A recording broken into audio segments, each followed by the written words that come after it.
Bonjour tout le monde! Cela fait plus de 10 ans que nous n'avons pas amélioré nos fortifications. Il est hors de question d'avoir dépensé autant pour que tout cela ne soit pas utile. En 1900, le général Joffre, à la tête du génie au ministère de la guerre, demandait 12 millions de francs pour moderniser les 4 places fortes de la frontière franco-allemande, à savoir Verdun, Toul, Épinal et Belfort. Mais entre un sentiment antimilitariste de plus en plus important, surtout après l'affaire Dreyfus, et un calme géopolitique relatif, le général ne put obtenir que 4 millions. Alors naturellement, il fallait faire des concessions. Verdun et Belfort, considérés de première urgence, furent les premières à obtenir ce financement, reléguant les deux autres pour plus tard.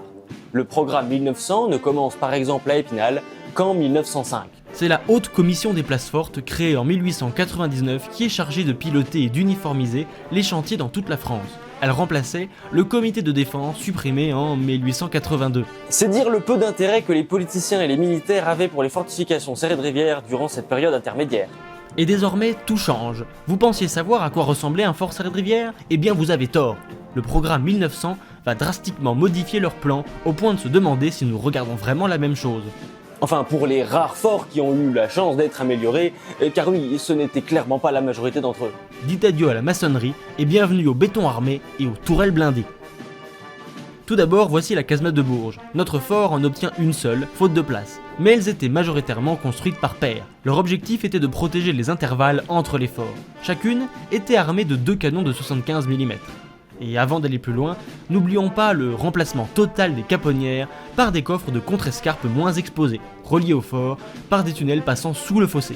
Des abris d'infanterie étaient également mis en place dans les zones les plus exposées. Mais la véritable révolution venait de ce qui était alors le nec plus ultra de la technologie de l'époque, les tourelles à éclipse.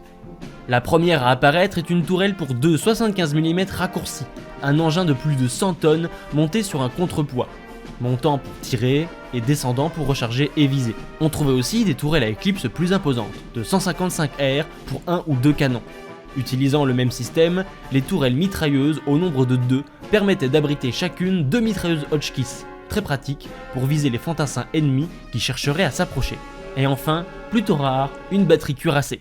Nous avons ici une version pour une tourelle d'un canon de 155 R, mais il existait aussi des batteries cuirassées à 2 tourelles pour 155 C, pratique pour le tir en cloche et non à éclipse. Cette seconde version était encore plus rare, et en septembre 1914, seul le fort de Longchamp à Épinal en disposait d'une fonctionnelle, en plus d'avoir aussi une batterie de 155 R.